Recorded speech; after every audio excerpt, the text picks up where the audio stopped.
Olá você, ô Biologia, mais uma vez, juntos, professor Cornélio com vocês, e hoje eu convido você a tratarmos de um tema bem interessante, que é as junções que ocorrem entre as membranas plasmáticas. Vamos falar dessas junções e vamos recordar também, obviamente, a própria membrana plasmática.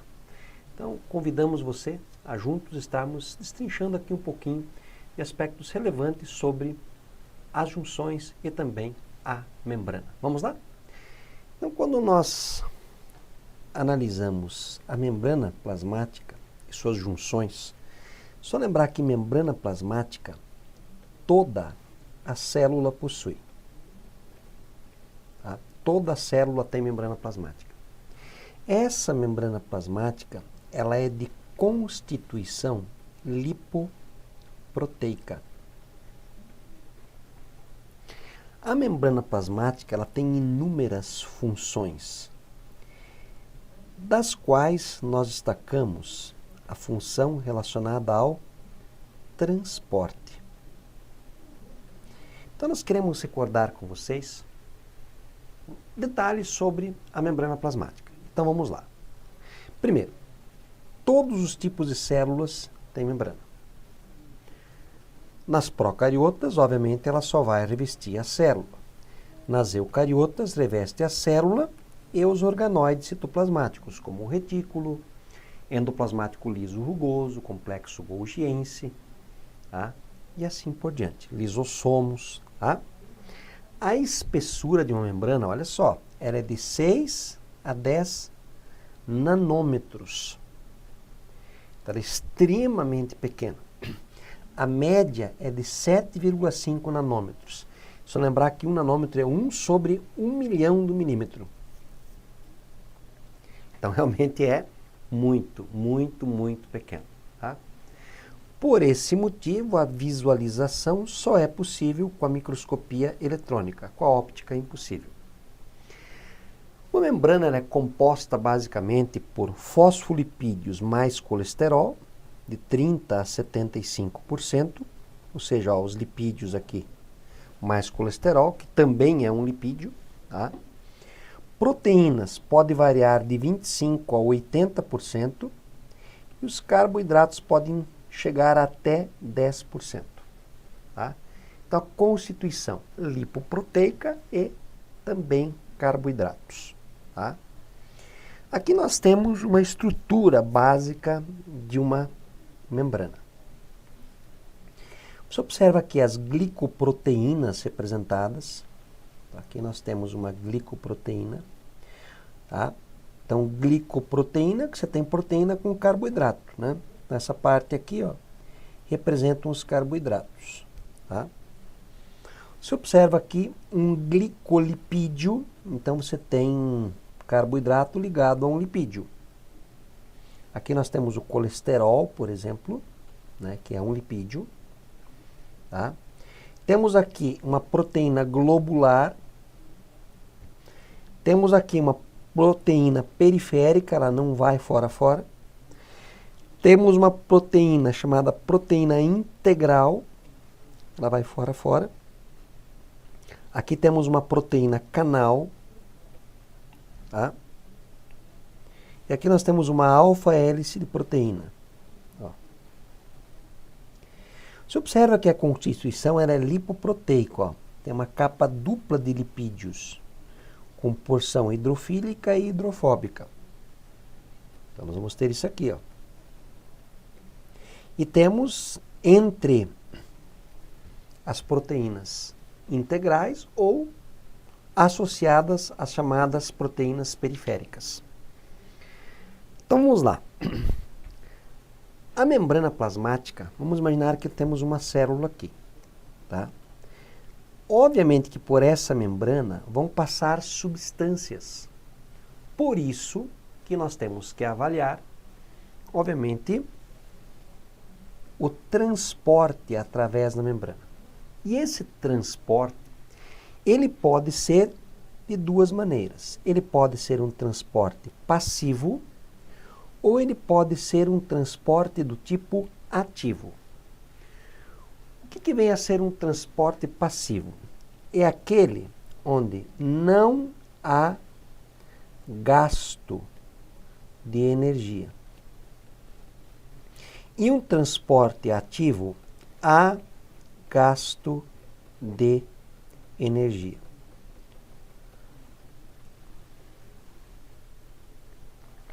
Para nós entendermos a questão do transporte, nós temos que entender a tonicidade, ou seja, a concentração. Se nós observarmos nesse primeiro esquema, você observa que aqui nós temos a molécula de água e aqui nós temos o soluto. Se você observar, onde existe uma isotonicidade, existe uma concentração, tá? de uma concentração que relaciona solvente e soluto igual em ambos os lados.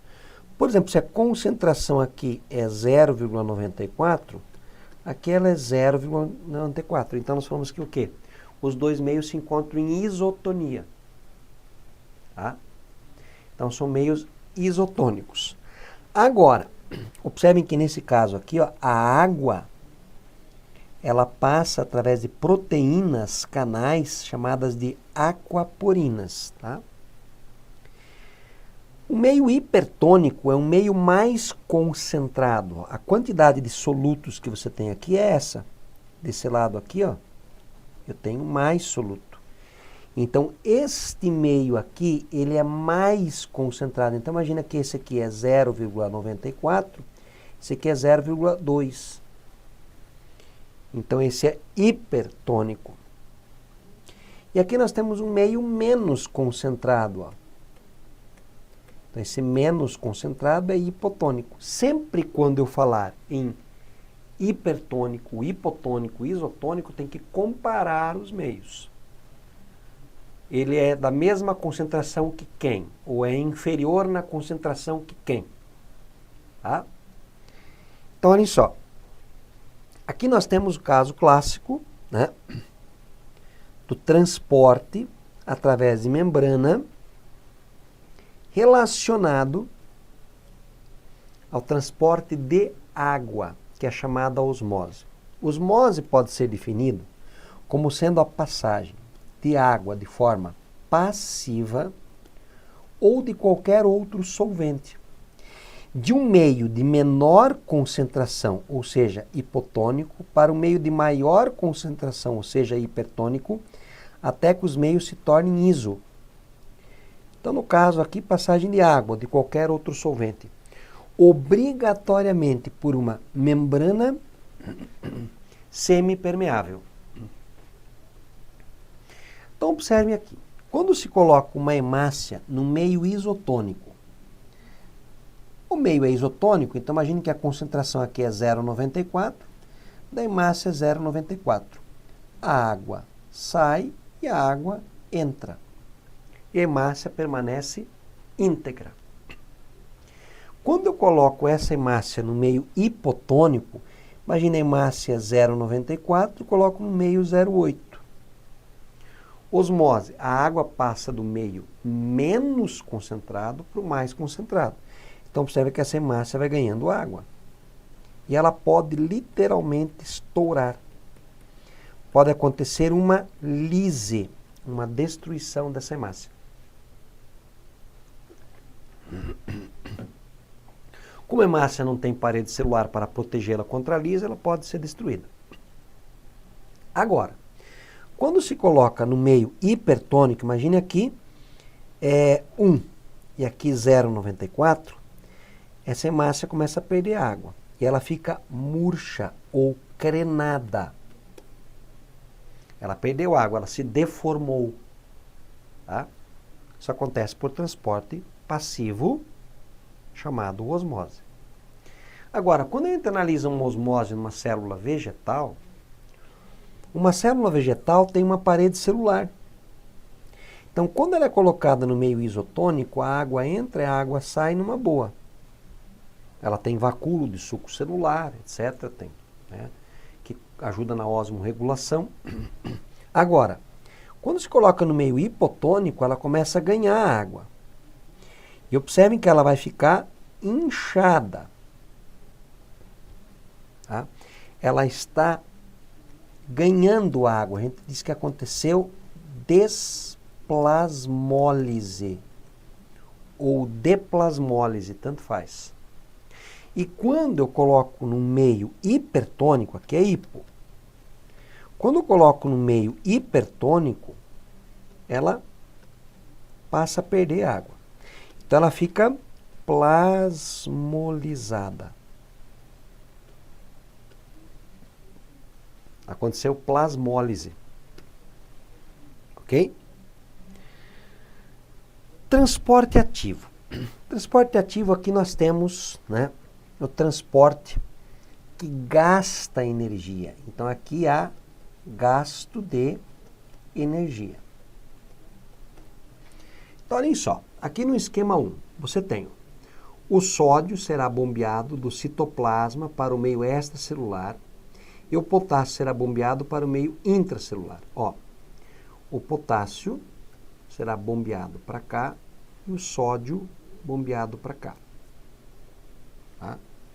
Então, observem aqui, você tem uma proteína de membrana. A união de 3 sódios nos sítios de proteína do lado de fora da célula, o ATP é quebrado e libera energia. Então, se gasta energia para fazer isso. O sódio é liberado para o lado externo e aí o potássio é carregado para o lado interno. Isso demanda energia, ATP. O fosfato, pobre em energia, se solta da proteína carreadora. E aqui, a bomba de sódio e potássio foi finalizada. Então, para poder manter essa concentração de sódio e potássio diferente dentro e fora da célula, é necessário investimento energético. Isso a gente chama de transporte ativo. Temos um transporte também ativo, que é um transporte de massa. Então, por exemplo, esse transporte pode ser uma pinocitose ou pode ser uma fagocitose. Na pinocitose é um englobamento, você observa isso aqui é a membrana plasmática, englobando, sei lá, numa célula intestinal, substância líquida. E quando há um englobamento de uma partícula sólida, aqui você vê a formação de um fagossomo, então você vê os pseudópodos e a formação do fagossomo, nós temos uma partícula sólida, pode ser uma célula englobando uma bactéria, por exemplo, um neutrófilo englobando uma bactéria, nós temos uma fagocitose. Ok? Agora vamos dar uma verificada aqui nas junções entre as células. Então imagina que eu tenho uma célula, são 2 células intestinais aqui. Ó. Eu tenho uma célula intestinal aqui e aqui ao lado tem uma outra célula intestinal. Claro que as células intestinais elas têm especializações chamadas de microvilosidades. E essas microvilosidades aumentam a área de absorção. Tá? Beleza? Então a gente vai analisar aqui. Ó. Nós temos um complexo juncional aqui. Tá? Esse complexo juncional, você observa que tem áreas específicas, como o nome sugere, que garantem uma integração entre células vizinhas. Você não poderia permitir que uma célula, se você puxasse assim, ela ia se soltar da célula ao lado. Então, entre as células, ao invés de estarem dessa maneira, estarem integradas assim, ajudaria a ter uma integração maior. Tá? Então, essa seria a área de contato. Ou estar assim, ajudaria mais ainda. Então, nós podemos ter grampos, que são os desmossomos, podemos ter interdigitações, que aumentam a comunicação também, tá? E podemos ainda ter proteínas que literalmente se grudam ali. Tá? Então, são áreas específicas de junções entre essas células. Nós vamos ver várias delas agora. Tá? Ó, junção oclusiva, você observa aqui, a junção aderente e temos os desmossomos, que é o complexo juncional. E temos aqui as junções comunicantes, que são os chamados gap, junções comunicantes. Tá? Aqui você observa uma lâmina basal e temos aqui os hemidesmossomos.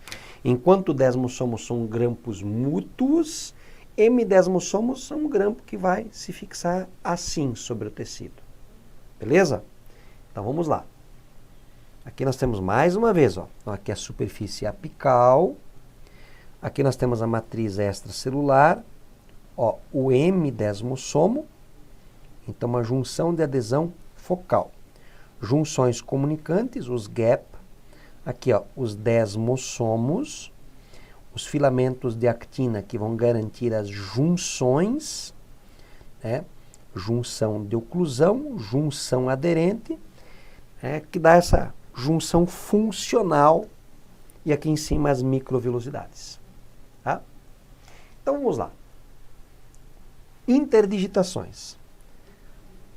As interdigitações realizadas pelas membranas plasmáticas de duas células são especializações comunicantes, né? Que têm o propósito de ampliar a superfície de contato. Então imagina que a célula ela faz isso, ó. E a outra célula vem aqui e ela complementa isso aqui. Isso aqui vem a ser uma interdigitação. Então aumenta a área de contato. Ó. Beleza?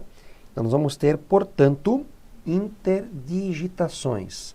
Superfície de contato maior, consequentemente, maior câmbio. Os desmossomos é uma junção chamada ancoradora que serve para dar adesão. Tá? Então as células têm que estar bem próximas às células vizinhas. Então aqui nós temos a região dos desmossomos representada.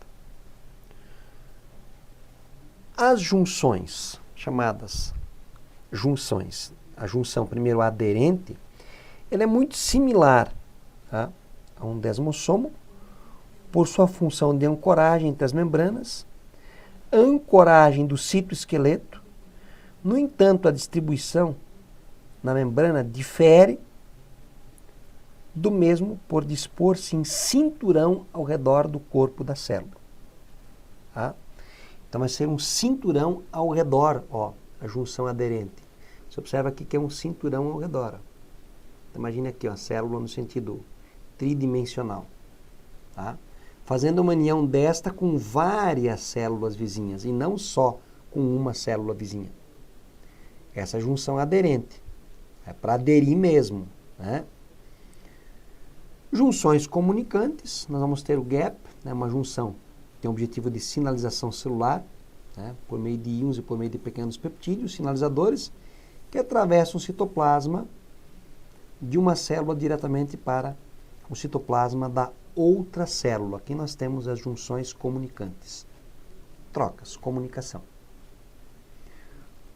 As junções compactas, ó, aqui nós temos junção compacta, ou zônula oclusiva, é uma junção tipo bloqueadora. Uma de suas funções é a obstrução do espaço extracelular, impedindo o trânsito de substâncias entre as células em união. Então aqui há um bloqueio, ó, também, fora a fora. Então bloqueando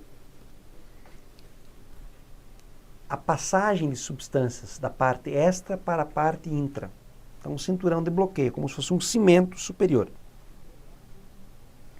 O complexo unitivo, então, o complexo unitivo é denominado complexo juncional ou complexo unitivo, o conjunto de junções celulares de ocorrência obrigatória entre os enterócitos, células do intestino, que compõem o epitélio do tubo digestório. Nós vamos ter a seguinte sequência no sentido do ápice, tá, para a base. Então, a junção compacta, que é a zona ocludente, está aqui, ó. A junção aderente, que é a zônula aderente, está aqui. E os desmossomos. Então, complexo unitivo é a junção ocludente, a junção aderente e os desmossomos. Esse é o famoso complexo unitivo. Então, essa região aqui. Depois vamos ter o comunicante, tá? E obviamente vamos ter, possibilidade aqui não apareceram, mas as interdigitações e os M-desmossomos, tá? As diferentes junções que nós temos dentro de uma célula. Ok? Sinapse. Entre sinapse, vamos pensar aqui, obviamente, em neurônio. Imagina que eu tenho um neurônio aqui, dendritos, corpo celular, axônio. Um outro neurônio aqui, dendrito, corpo celular, axônio. A sinapse representa esse espaço entre o axônio de um neurônio e o dendrito de outro. Tá? Então aqui nós temos uma junção sináptica. Claro, nós temos tanto sinapses, chamadas sinapses químicas, que têm que ser mediadas por um neurotransmissor aqui, e sinapses elétricas, onde passa o impulso elétrico sem a necessidade de um mediador químico. Então a junção sináptica, uma das células dessa junção, tem que ser um neurônio. Enquanto a outra pode ser um outro neurônio ou uma célula tipo músculo. Imagina que eu tenho aqui um músculo. Imagina que eu tenho aqui a terminação de um axônio, chamada placa motora. E esse axônio libera neurotransmissor, por exemplo, acetilcolina sobre o músculo. Então tem uma sinapse, não tem um contato. A contiguidade, não continuidade. A sinapse química, ela vai envolver a necessidade de neurotransmissores. E na sinapse elétrica, as correntes iônicas passam diretamente pelas junções comunicantes até chegarem às outras células. Então não há necessidade de um neurotransmissor. Beleza? Então nós temos aí a comunicação entre células. E aqui o espaço chamado sinapse. Né? Outra questão interessante, o disco intercalar é o local de ocorrência de um complexo de 3 junções celulares. Então, os desmossomos, as ônulas de aderência e as junções comunicantes. Tá? Os desmossomos aqui representados, as ônulas de aderência e as junções comunicantes. São essas 3 regiões aí, chamadas de disco intercalar. Ok? E esse disco intercalar é comum, né, em tecido muscular cardíaco. O tecido muscular cardíaco apresenta isso. As invaginações têm por propósito aumentar a superfície de contato, como nós havíamos comentado já, facilitando a troca, né, entre células, por exemplo, do tecido conjuntivo. É necessário aí termos essas invaginações, né, que facilitariam o contato e, consequentemente, a área de trocas. Então, a comunicação acaba sendo maior. Ok? O que mais que seria interessante? Gente, então aqui nós queremos que você fique bem atento a alguns aspectos sobre membrana. Primeiro, lembrar que a membrana plasmática está presente em todos os tipos de células. Segundo, lembrar que a membrana plasmática ela tem constituição lipoproteica, mas também pode ter carboidratos associados. Lembrar que a membrana plasmática ela tem por função modelar a célula, ela tem por função proteger a parte interna e ela tem por função formar também membranas de organoides nas células eucariotas. Mas a principal função de destaque é exatamente o transporte. Lembrando que nós temos 2 tipos de transporte. O transporte chamado passivo e o transporte chamado ativo. O transporte passivo não envolve gasto energético. E o transporte ativo envolve um gasto energético. O transporte passivo, se ele acontecer de soluto, ele é chamado de difusão. Então, por exemplo, passa um gás, como o oxigênio, o gás carbônico, passa um soluto, como por exemplo, sódio, potássio, de um meio que tem mais para um meio que tem menos. Então, difusão é um transporte passivo de soluto. onde o soluto passa de um meio hipertônico para um meio hipotônico, até que os dois meios se igualem. Isso é transporte passivo chamado difusão. Transporte passivo chamado osmose, nós temos o transporte de solvente. Se tivéssemos água e sal, agora seria água. Geralmente esse solvente é água. Sempre, obrigatoriamente, através de uma membrana semipermeável. Só que tem que ser de um meio hipotônico, ou seja, menos concentrado, para um meio hipertônico, ou seja, mais concentrado. Através de uma membrana semipermeável, passa solvente, que é a água, até igualar os dois meios, ok? Lembrando que uma célula vegetal tem uma parede celular que protege ela para não romper um processo de osmose. Mas mesmo assim ela perde água e murcha num processo que é a plasmólise, ou ganha água e incha num processo que é a deplasmólise ou desplasmólise. Agora, também temos transporte passivo chamado difusão facilitada, onde existem proteínas específicas na membrana celular que facilitam a entrada de moléculas, como acontece, por exemplo, com a glicose, que é facilitada a entrada dela por proteínas específicas. Também temos, o caso do transporte ativo, quando há um gasto energético envolvido. Por exemplo, se eu deixar cair um objeto aqui, isso aqui é passivo. Se eu levantar um objeto, eu gastei energia, isso aqui é ativo. Então, por exemplo, eu vou controlar e vou manter desequilibrado a quantidade de sódio e potássio. Eu vou, por exemplo, poder tirar sódio de um meio que tem menos para o meio que tem mais, contra o gradiente de concentração. E para isso eu gasto energia. Isso é um transporte ativo. Então, o transporte ativo é essencial para manter o desequilíbrio de cargas, que seria o quê? Manter o gatilho pronto a ser disparado. Por exemplo, quando há condução de um impulso nervoso, ele só ocorre porque a célula se mantinha em desequilíbrio de cargas, em média, 3 sódios fora para 2 potássios dentro. Por difusão, o sódio teria que entrar e o potássio sair, e equilibrou. Só que se equilibrar, a célula se torna incapaz de conduzir o impulso. Então, momentaneamente, ela vai permitir a entrada de sódio e a saída de potássio, mas ela volta a se reequilibrar, porque a bomba de sódio e potássio mantém esse equilíbrio, que na verdade é um desequilíbrio de cargas. Ok? Nós temos vários transportes através da membrana. E os transportes em massa, também ativos, que é a pinocitose de líquido e a fagocitose de substâncias sólidas. E além, claro, lembrando das junções que ocorrem entre as células. Ok? Um grande abraço, bons estudos e até o nosso próximo encontro. Valeu!